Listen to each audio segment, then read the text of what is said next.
Essa pergunta é muito interessante e pode esclarecer muitas dúvidas de pacientes. Você tem um embrião de D7, não é uma boa classificação.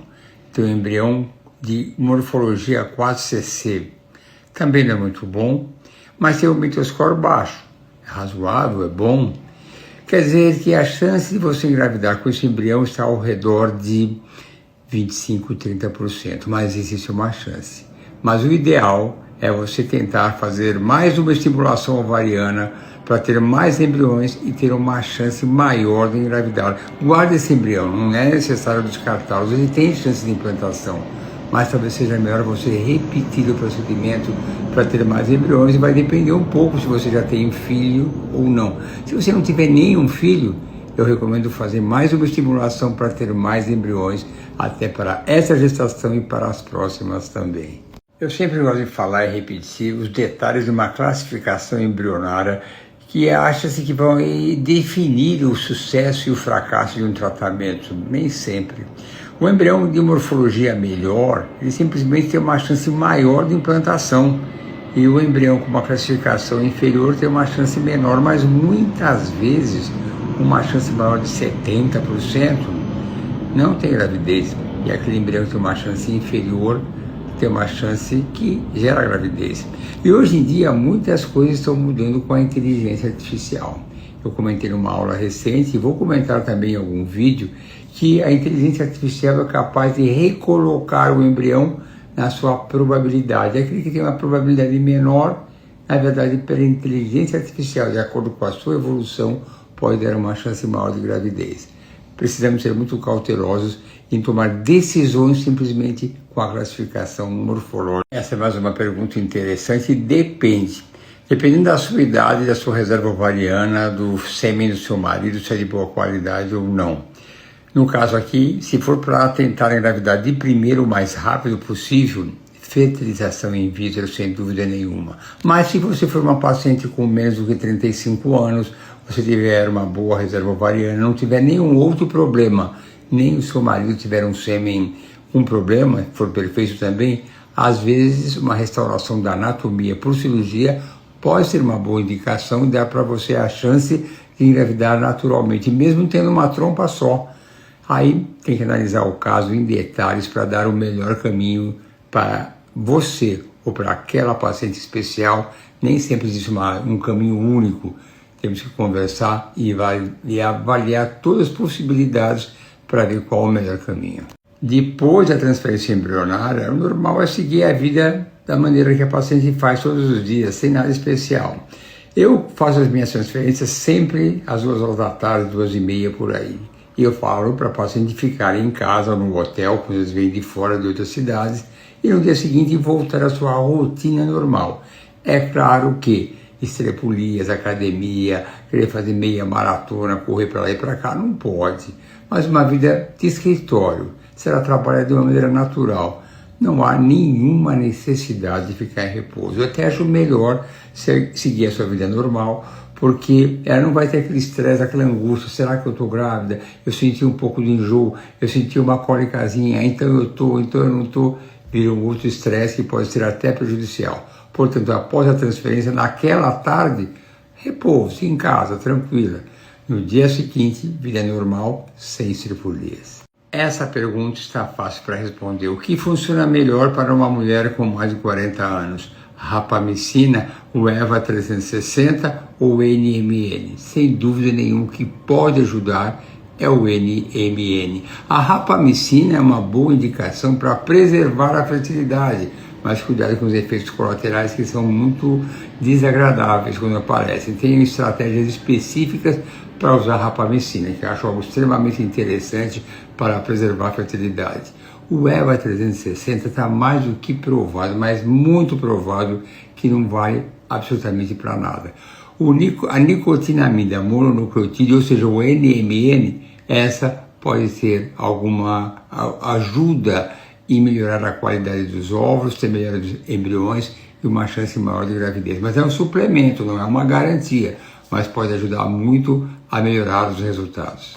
A rapamicina, que eu vou comentar novamente no curso do IPJ o próximo fim de semana, ela funcionaria como fosse um ralo que você fecha para não escapar água. Então você diminui o calibre dele e aí sai pouca água. E no ovário ele fecha a capacidade do ovário eliminar os óvulos todo mês, então ele reduz a perda da reserva ovariana no decorrer dos anos. Então o objetivo não é recuperar a fertilidade pela rapamicina, é sim ajudar a não perder os óvulos com a rapidez que normalmente as mulheres perdem todo ano, todo mês e assim por diante. Então, no caso, mais uma vez, é NMN, nicotinamida mononucleotídeo. Sem dúvida nenhuma, o plasma rico em plaquetas, ou PRP, injetado no ovário para mulheres que têm insuficiência ovariana, são próximas à menopausa, não tem nenhuma evidência científica, totalmente experimental, que ajuda algumas mulheres. Uma taxa de sucesso chega até 20%, mas ainda não tem evidências. Aqui no Brasil é muito restrito, o mundo afora é feito com frequência, em outros países na Europa e também nos Estados Unidos. Pode ser feito em situações específicas. Na odontologia é permitido ser usado. Em medicina reprodutiva já é um pouquinho mais complicado, mas evidência científica que sem dúvida nenhuma vai melhorar, não tem dúvida. É usado em ortopedia, também sem muita evidência, mas ajuda. Tem algumas coisas no Brasil que é um pouco mais restrito, mas é uma possibilidade antes da paciente partir direto para óvulos doados. Mas não tem nenhuma. Sem dúvida nenhuma, nesta quinta-feira, dia 6, estaremos juntos recebendo a sua princesa.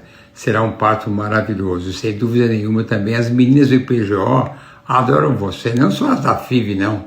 As que fazem a parte do pré-natal, o atendimento, de cirurgia, de parto, todo mundo adora você e fico feliz você gostar de todas as minhas meninas do IPJ. Na verdade, elas são maravilhosas, eu não vivo sem elas. Estamos juntos, sempre por perto, e até quinta-feira de noite a sua princesa chegará ao mundo. Passa rápido agora, está muito perto. Adorei essa pergunta simpática. Se a endometriose profunda atrapalha para fazer cocô? Pode atrapalhar. Se for uma endometriose que compromete o intestino de uma maneira mais profunda, na hora de ter aquela motilidade intestinal para expulsar as fezes, é realmente doloroso e é difícil. Nesse caso, uma cirurgia deve ser fundamental. Lembrando aqui que a endometriose pode comprometer o intestino de várias formas. Pode ser superficial, um nódulo, ou mais profunda, comprometendo uma parte maior. Nesses casos, começa a dar dificuldade para evacuar e dor para ter relação sexual, uma barriga inflamada, cólica menstrual. É uma qualidade de vida totalmente prejudicada por essa inflamação, além dessa parte para evacuar, além de desgosto, desgaste emocional pela cólica, da depressão. Nesse caso, a cirurgia está muito bem. Um dos grandes desafios da medicina reprodutiva e com endometriose é se vale a pena fazer cirurgia ou não. Sempre existe esse questionamento.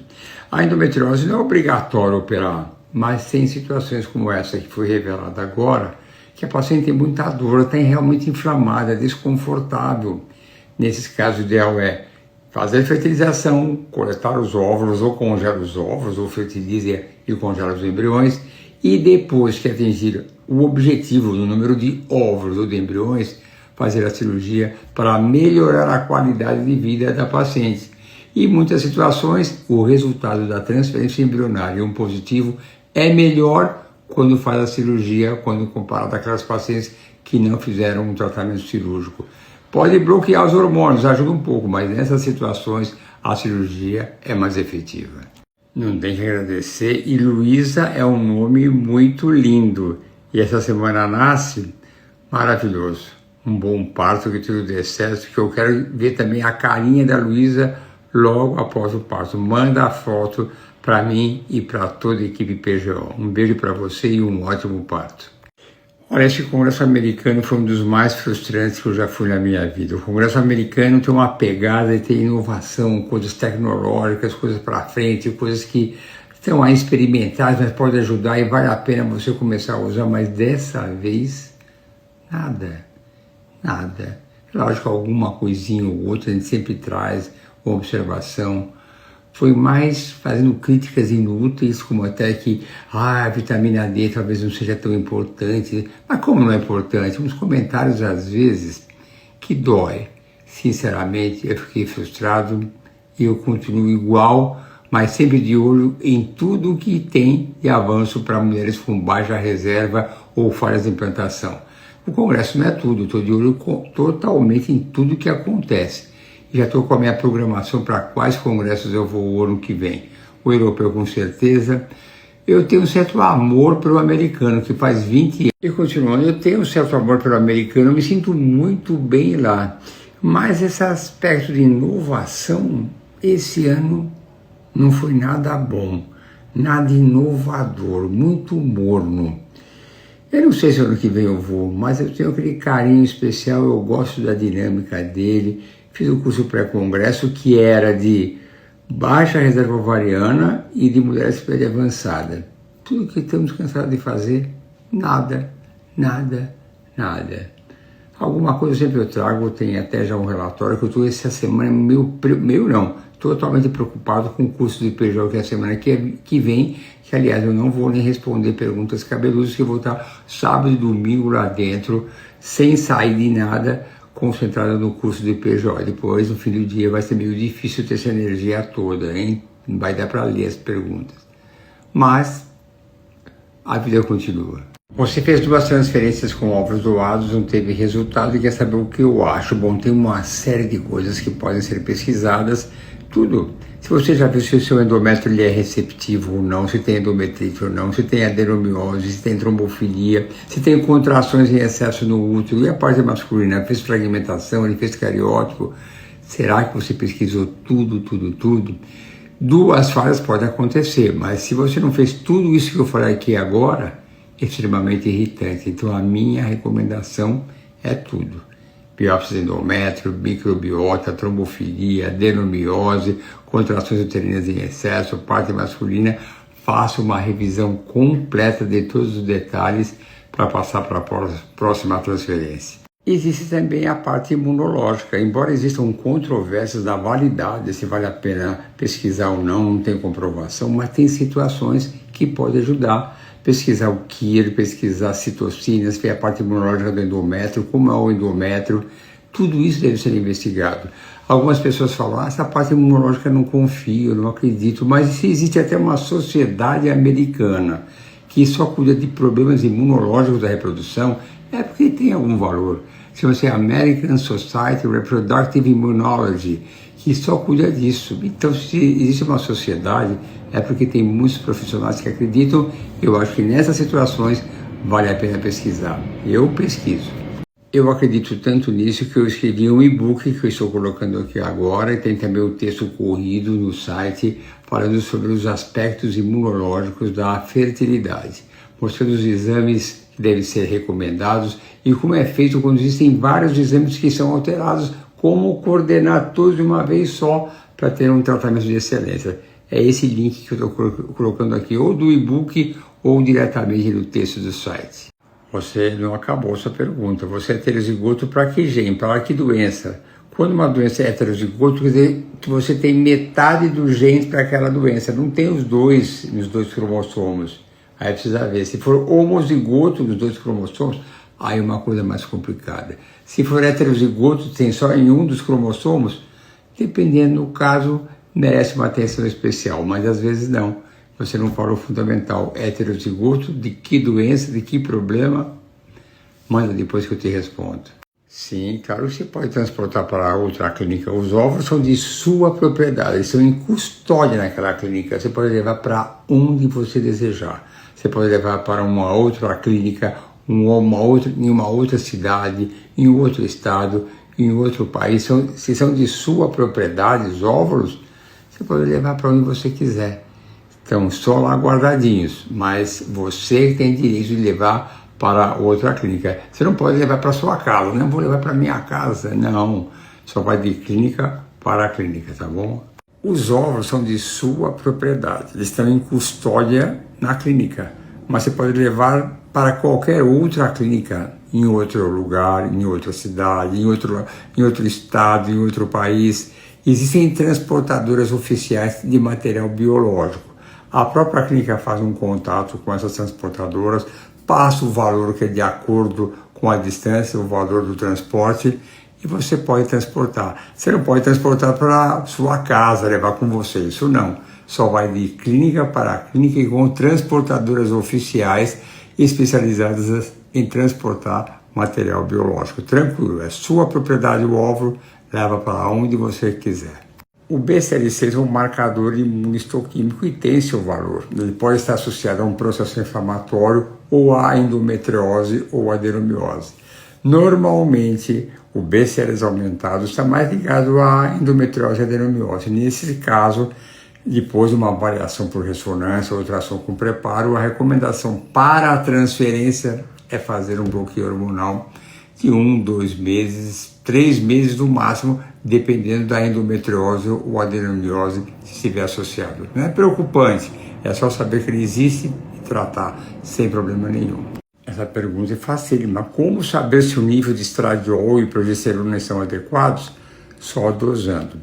Eu costumo dosar depois da transferência o estradiol e a progesterona e algo a mais se for necessário, como a tireoide, por exemplo. Mas depende muito do médico. Tem médico que não se incomoda e acha que não tem importância de usar o estradiol e a progesterona na fase lútea. Mas se você quiser saber se está bom, só existe um caminho: dosar no sangue. Eu normalmente faço uma avaliação cada 3 dias para ajustar as doses hormonais, porque é o ambiente hormonal que pode dar uma chance maior de implantação. É nisso que eu acredito e é assim que eu faço. Se você tem falha de implantação, tem que fazer todos aqueles exames que possam justificar uma falha de implantação. Até começando pelo seu marido, se ele fez a fragmentação do DNA do sêmen, se ele fez o cariótipo. E na parte da mulher, avaliar se não tem endometrite, se não tem um aspecto imunológico do endométrio, o Kira, citocina, se tem trombofilias, contrações uterinas em excesso. Tem vários exames que podem justificar uma falha de implantação. Tem que fazer todos. É muito frustrante fazer todo esse tratamento e não dar certo. Então, no meu entender, tem que pesquisar tudo. E você pode encontrar no site do IPJOL que eu escrevi, que eu tenho um e-book sobre microbiota endometrial, sobre endometriose, sobre vários detalhes que podem atrapalhar, exclusivamente sobre imunologia da reprodução, que mostra isso também. Não dá para colocar todos aqui, mas se você entrar no site, você vai achar vários detalhes sobre esses assuntos que podem ajudar a melhorar a chance de implantação embrionária. Seu hormônio antimileriano 1,06 está excelente, muito bom para a sua idade. Você tem uma quantidade boa de óvulos. Entretanto, você tem 44 anos e o risco de ter malformações cromossômicas é muito grande. É mais difícil engravidar, bem mais difícil. O índice de aborto é muito alto. Ter malformações cromossômicas e nascer uma criança com problema. Então, nesse caso, nessa idade, se você quer uma gravidez segura, aí tem que ser fertilização in vitro, fazer biópsia embrionária, uma análise cromossômica para evitar esses desfechos negativos, como não conseguir engravidar ou aborto até o nascimento de uma criança que pode ter problemas cromossômicos graves e é uma coisa extremamente frustrante para o casal. A disbiose endometrial cada vez mais tem mostrado a sua importância na fertilidade da mulher, não só em conseguir a gravidez, como desfechos negativos também. Para quem não sabe, disbiose endometrial é o desequilíbrio das bactérias do bem que devem estar dentro do endométrio, que ajudam a implantação, que são os lactobacilos, que devem estar em ótima quantidade. Se você tiver um desequilíbrio ou bactérias como Gardnerella e outras, isso não só atrapalha a gravidez de acontecer, como também desfechos negativos. Então, eu não tenho dúvida nenhuma que a microbiota endometrial assume um lugar extremamente importante e eu recomendo de rotina para todas as pacientes, antes da transferência dos embriões, fazer uma avaliação da microbiota endometrial para ver se não tem uma disbiose, isso é, uma infecção ou um desequilíbrio das bactérias do bem, dos lactobacilos. Essa é uma pergunta muito interessante. Uma mulher que tem 41 anos está querendo engravidar no futuro e vai fazer uma única tentativa. O ideal nesse momento, desde que ela tenha uma relação de afeto estável, é fertilizar o óvulo, fazer a análise genética do embrião para saber se aquele embrião é cromossomicamente normal e aquilo que ela vai congelar para o futuro tem realmente uma grande chance de engravidar. Porque se ela congelar só o óvulo, a gente não sabe se vai gerar uma gravidez, ela vai manter aquele óvulo, uma esperança que vai ter uma gravidez, e não temos nenhuma, porque não vamos saber o desfecho total. Fazer a biópsia do embrião é algo mais seguro que aquele patrimônio, aquele embrião congelado, tem uma chance real, não 100%, mas uma chance real de engravidar. Então eu recomendo fertilizar o óvulo, fazer a análise cromossômica, congelar e transferir no momento que ela achar que é o mais adequado. Essa é uma pergunta difícil de responder. Pelo que eu entendi, você fez todos os exames e pesquisas de problemas de falha de implantação, fez inclusive tratamento imunológico e mesmo assim a gravidez não evoluiu. São aqueles mistérios. Não adianta, a gente não tem certeza. Nesse congresso que eu estive agora no americano, teve 2 mesas para discutir por que o embrião euploide não implanta. Eles mesmos são contra esses exames imunológicos, pesquisa de trombofilia, pesquisa de adenomiose, endometriose. Acho que isso não vale muito a pena. Mas eles citam que é uma possibilidade. E às vezes a própria biópsia, essa manipulação, às vezes pode causar algum mal para o embrião. Não sou contra a biópsia, deixar bem claro, não sou contra. Eu gosto de fazer a biópsia em situações indicadas. Mas muitas vezes tem que fazer a biópsia para a idade avançada. E mesmo assim não implanta com tudo que você fez? Essa é uma pergunta complexa. No caso de aneuploidia caótica, pode ser uma boa opção rebiopsiar. Eu não gosto muito, mas é uma opção interessante. Mas o embrião é 3cc. É um embrião já que é de qualidade sofrida. Então, mais uma vez vai tirar células. Será que você não vai destruir a vitalidade desse embrião? É uma resposta complicada. A melhor recomendação, eu diria para você, é talvez manter esse embrião congelado e fazer uma nova simulação para tentar outros embriões de melhor qualidade e euploides. Deixaria esse embrião guardadinho. Mas em 3cc, biopsiar 2 vezes, até biopsiar a primeira eu acho meio controverso, meio complicado, pode ser, mas 2 vezes, eu acho que esse embrião vai sofrer demais, mesmo sendo um euploide, ele dificilmente vai implantar com tanto trauma. Se faz sentido total, é o que eu faço mesmo. No caso de pacientes que têm ocitocinas alteradas, eu dou lipofundin e posso alternar ou o Tracolimos, que é o Prograf, ou dar o Reuquinol, começando 30 dias antes. São opções interessantes e são, no meu entender, totalmente corretas. Endométrio fino sempre é um grande sofrimento, mas sempre existe alguma alternativa e você já fez algumas coisas extremamente interessantes.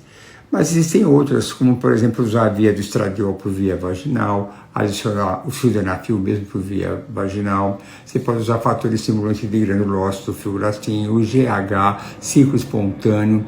Tem algumas coisas a mais, você já fez bastante, mas sempre tem algo a mais e endométrio fino é sempre um grande desafio. Aí, mais um detalhe ainda, você pode fazer uma pequena estimulação ovariana para você forçar um pouco a produção espontânea do estradiol produzida pelo folículo. E também, além da via vaginal de estradiol, que eu faço um creme vaginal com sildenafil, eu posso fazer via intramuscular também. Mas aí é um pouco mais complicado só em situações extremas. Mas se você colocar via vaginal também, o estradiol é uma boa opção, bastante interessante, porque é bem perto do útero. E aí você pode associar com outras medicações, sildenafil ou tadalafil, que é um remédio para disfunção erétil, mas ele é vasodilatador e pode ajudar a melhorar a condição do endométrio. Se você está perguntando em relação ao congresso que eu estive agora, não teve nenhuma novidade, absolutamente nada. Aquelas coisas que a gente está falando com frequência, de suplementação, de dar coenzima Q10, nicotinamida, glutationa, essas coisas todas, tudo isso é comentado sem dar muito ênfase, inclusive. Claro, quando eu vou num congresso, eu vou buscar o que tem de melhor, principalmente para mulheres que têm falhas de implantação, endométrio fino, idade avançada, má respondedora. não teve nada que me emocionou. Eu procuro, às vezes acabou o congresso, eu continuo pensando nele, faço uma revisão no programa, eu fotografo muito slide, eu deixo guardadinho para ter uma sequência de estudos e voltar neles e relembrar, será que alguma coisa passou? Alguma coisa que me chamou mais atenção foi a inteligência artificial mais uma vez. O resto, muito morto. A princípio, sim, atrapalha. Inclusive, nesse congresso que eu estive agora, o Congresso Americano, teve uma pauta só falando de endometrite, mostrando todos aqueles tratamentos que eu faço, a maioria dos médicos fazem para endometrite, que tem que ver os plaspostos, se não melhorar, repete o tratamento. E no final foi colocado como o uso do PRP, o plasma rico em plaquetas, para tratamento da endometrite. Aí gerou uma discussão da necessidade, de maneira de preparar, se realmente é necessário. E houve uma pauta que alguém perguntou, será que a endometrite realmente existe? Aí até eu concordo, que eu tenho algumas dúvidas do exagero do diagnóstico da endometrite. Será que é tudo isso mesmo? Será que estamos exagerando? Estamos dando muito ênfase, não é tudo isso a endometrite? Há essa discussão, não só uma dúvida minha, como de outros médicos do mundo inteiro. Mas a regra no momento é tratar a endometrite como um problema que pode levar à falha de implantação. Quelina fez cerclagem uterina com 24 semanas de gravidez, achou excelente. A cerclagem, para quem não sabe, são pontos que nós damos no colo do útero para fechar o útero quando há uma iminência de nascimento do bebê prematuro ou quando nós já temos um antecedente e fazemos previamente para evitar que haja essa dilatação. Normalmente é feito com 12, 13 semanas de gestação, como eu recomendo, por exemplo, em gestação gemelar, eu indico de rotina para todas as grávidas fazerem cerclagem com 12 ou 13 semanas, para todo mundo, como uma garantia, ou uma grande garantia pelo menos, que não vai haver uma dilatação. Na minha experiência, vai até o final a gravidez. Mas se acontecer o imprevisível, que acontecer uma gestação única, um colo final dilatar com 24 semanas, faça a cerclagem como você fez. Você achou excelente, parabéns, muito bom. É possível colocar o pessário, que é o pessário, que é uma outra opção, que eu nem gosto muito também, mas às vezes eu ponho como reforço, é que nem é um anelzinho de borracha que ele espreme o colo do útero, é só colocado com a paciente dentro do consultório mesmo, e ele espreme e impede ou evita a dilatação, mas não é tão eficiente como a cerclagem, não. Então, eu acho muito bom, já fiz cerclagem até com 26, 27 semanas, sempre é bom para evitar o nascimento. Eu acho maravilhoso, fez muito bem, sua gravidez está segura, ótimo. Olha, eu acho que tem que fazer lipofundin, sim. A minha indicação básica, no mínimo, é lipofundin. E às vezes eu acrescento o Reuquinol ou até o Prograf. Então, pelo menos o lipofundin, certeza absoluta. E eu ainda gosto de acrescentar ou o Prograf ou o Reuquinol. É a minha opinião. Nossa, ainda bem que eu respondi essa pergunta. Depois que eu vi que você me chamou de doutor lindo e doutor maravilhoso. Nossa, que alegria. Obrigado pelo elogio. Espero que a minha resposta tenha sido satisfatória, que foi a minha opinião sobre as ocitocinas altas, que eu recomendo dar o lipofundin e também dar o Reuquinol ou o Prograf. Essa é a minha recomendação e obrigado por todos esses elogios. Muito interessante seu comentário. Então, em primeiro lugar, se a sua transferência embrionária é dolorosa, a próxima, faça a consedação com anestesia, sem dúvida nenhuma. Segundo detalhe, se a curvatura é acentuada para frente, para cima, aí nesse caso a bexiga está plena, cheia, é fundamental para desfazer essa curvatura acentuada. E olha que não ligo para bexiga cheia não. Eu faço muita transferência com bexiga vazia sem problema nenhum. Mas se você me dá essa dica que a curvatura, a flexão é acentuada, então é bom. Agora se for retrovertido, não adianta nada encher a bexiga ou não. E aí tem que usar alguns tipos de catéter que dão aquela curvatura mais acentuada. Mas com sedação, eu acho altamente recomendado. O tipo de catéter vai depender do médico, vai depender de outros detalhes que ainda podem ser feitos. Às vezes não tem jeito, faço aquela transferência com técnica de toaco que vai direto. Será que eu entendi bem essa pergunta? Você quer saber se depois da transferência embrionária, se você pode ir em um rodízio depois de 3 meses de dieta? Eu sou um amor, obrigado. Você quer aquele rodízio de quê? De carne, rodízio de comida japonesa? Eu não entendi. Mas olha, qualquer lugar que você vai comer em excesso, não é recomendado. Tudo que é exagero não é recomendado. Seja moderada, dê ênfase a proteínas, você sendo grávida. Evite sempre alimentos inflamatórios, o glúten, açúcar. Essa regra é para todo mundo que quer ter uma boa saúde. Eu lembro quando morreu a Preta Gil, médicos do intestino, gastro, falam a mesma coisa que nós falamos. Evite alimentos inflamatórios, evite açúcar, carboidrato, carne vermelha em excesso. Não, a endometriose não vai mascarar o antimileriano para menos. Não, o que acontece é que a endometriose, e esse é o grande problema, ele é um acelerador de perda da reserva ovariana. Mulheres que têm endometriose, o antimileriano diminui com muito mais rapidez do que aquela que não tem endometriose. Então, não mascara não. Precisa ficar atento, até nessa história de operar ou não operar endometriose, porque se operar pode diminuir a reserva, mas às vezes deixar a endometriose lá também diminui a reserva. E aí vem a pergunta, o que será que é pior? Operar ou deixar a endometriose lá? São perguntas complicadas, essas muito complicadas, mas quando essa pergunta, a endometriose não mascara o antimileriano. É a sua realidade, desde que você não esteja tomando nenhum hormônio que possa aí se mascarar. Nesse caso, não tem nenhuma relação. Quanto ao benefício do Evo 360, eu posso falar claramente, é uma opinião que não é minha, é uma opinião geral de todos os médicos da reprodução, não vale nada, não ajuda em nada. As publicações que tentaram mostrar os benefícios, elas são muito ruins, não passam nenhuma credibilidade. É uma coisa muito fácil, não precisa ser muito esperto, inteligente, não. Elas são ruins. Mostra que foi uma maneira de forçar a situação.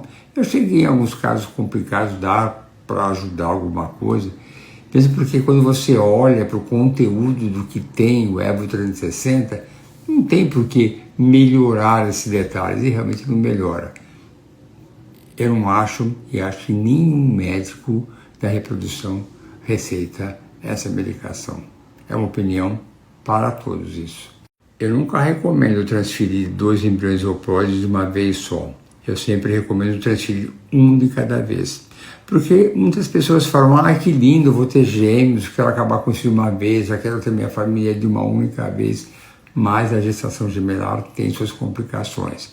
Prematuridade, hipertensão arterial, eclâmpsia, diabetes gestacional. Se você trabalha, tem que ficar em repouso, às vezes muito tempo, tem seus riscos próprios. A recomendação sempre é transferir um de cada vez. Já aconteceu e acontece de vez em quando, a pedido da paciente, transferir 2, mas geralmente são 2 embriões que não foram biopsiados. Mas quando são euploides, eu faço pé firme, transfira um embrião. Se insistir muito às vezes, eu falo, se quiser transfere, mas eu não recomendo transferir 2 de uma vez só. Pode, não é uma recomendação habitual, eu dar para o lado masculino, dou outros suplementos, mas não vejo mal nenhum. Seu marido pode tomar assim o NMN sem problema nenhum. Você não tem uma ideia como eu fico feliz quando eu incentivei alguém a procurar algo do bem. Você tem uma endometriose, vai operar e vai melhorar a sua fertilidade se Deus quiser. Vai em frente e não deixe de ver todos os outros detalhes que possam afetar a sua fertilidade e do seu marido também. Monjaro é o medicamento mais utilizado por todas as mulheres e homens também. Então temos que estar atentos, mesmo porque as características e as recomendações do Monjaro vão se modificando conforme vai se adquirindo mais experiência com o Monjaro. Uma medicação nova que ninguém tem muita experiência. Então no começo ela tinha que parar 1 mês antes. Agora tem que parar 2 meses antes. Então a recomendação atual é suspenda o seu Monjaro 2 meses antes. Se você tivesse uma endometrite só imunológica, eu diria para não tratar agora não teria nenhuma necessidade. Mas se você tem uma endometriose infecciosa mesmo, como você falou, aí tem que tratar agora, não podemos deixar que essa infecção progrida. Aí, se é infecciosa, vai ter que tomar um antibiótico e ver qual é a alteração importante. Então, nesse caso, sendo infecciosa, trate imediatamente para que essa infecção não progrida.